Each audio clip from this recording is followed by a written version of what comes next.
ദേശീയപാത ഉപരോധിച്ച ലോറി ഉടമകളും തൊഴിലാളികളും തമിഴ്നാട്ടിൽ നിന്ന് കേരളത്തിലേക്കുള്ള നിർമ്മാണ സാധനങ്ങൾ കൊണ്ടുവരുന്നതിൽ കന്യാകുമാരി ജില്ലാ ഭരണകൂടം വിലക്കേർപ്പെടുത്തിയ പഞ്ചായത്തിലായിരുന്നു കളിയിക്കവിളയ്ക്ക് സമീപം ദേശീയപാത ഉപരോധിച്ചുകൊണ്ടുള്ള പ്രതിഷേധവുമായി തൊഴിലാളികളും ലോറി ഉടമകളും രംഗത്തെത്തിയത്.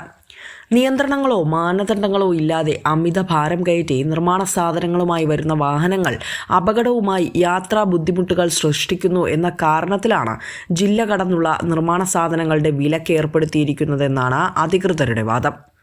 ബൈപ്പാസിന്റെ നിർമ്മാണം പൂർത്തിയായാൽ ഇതിന് തടസ്സമുണ്ടാകില്ല എന്നും അധികൃതർ വ്യക്തമാക്കുന്നുവെങ്കിലും അധികൃതരുടെ ഈ നിലപാട് കുടുംബങ്ങളെ പട്ടിണിയിലേക്ക് തള്ളിയിടുന്നു എന്ന ചൂണ്ടിക്കാട്ടിയാണ് ലോറി തൊഴിലാളികളും വാഹന ഉടമകളും പ്രതിഷേധവുമായി രംഗത്തെത്തിയത്.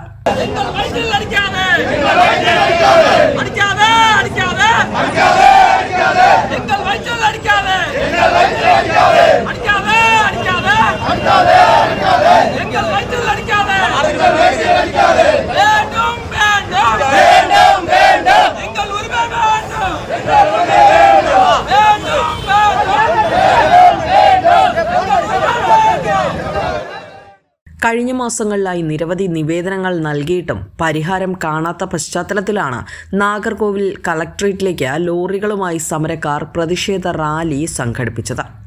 ഇതറിഞ്ഞ തമിഴ്നാട് പോലീസ് വാഹനങ്ങൾ ദേശീയപാതയിൽ തടഞ്ഞതോടെയാണ് റോഡിൽ കുത്തിയിരുന്ന പ്രതിഷേധം അറിയിച്ചത്. ഏറെ നേരം നീണ്ടുനിന്ന പ്രതിഷേധം ഇതുവഴിയുള്ള ഗതാഗതത്തെ നിശ്ചലമാക്കുകയായിരുന്നു. തുടർന്ന് മാർത്താണ്ഡം ഡിവൈഎസ്പിയുടെ നേതൃത്വത്തിൽ സമരക്കാരുമായി ചർച്ച നടത്തി. സമരക്കാർ നേരിടുന്ന പ്രശ്നങ്ങൾ കളക്ടറെ ബോധിപ്പിക്കാമെന്നും അടിയന്തരമായി അനുകൂലമായ നടപടി സ്വീകരിക്കാൻ മുൻകൈയെടുക്കാമെന്നും നൽകിയ ഉറപ്പിന്മേലാണ് സമരക്കാർ പിരിഞ്ഞുപോയത്. തമിഴ്നാട്ടിലെ തൂത്തുക്കുടി, തിരുനെൽവേലി തുടങ്ങിയ പ്രദേശങ്ങളിൽ നിന്നാണ് തെക്കൻ കേരളത്തിലേക്ക് ആവശ്യമായ പാറ, മണൽ ഉൾപ്പെടെയുള്ള നിർമ്മാണ സാധനങ്ങൾ എത്താറുള്ളത്. നിലവിലെ സർക്കാർ നിലപാട് തുടർന്നാൽ കേരളത്തിലെ നിർമ്മാണ മേഖലയെ കാര്യമായി തന്നെ ബാധിക്കുമെന്നതിലും തർക്കമില്ല. വിസ്മയ ന്യൂസ്, പാറശാല.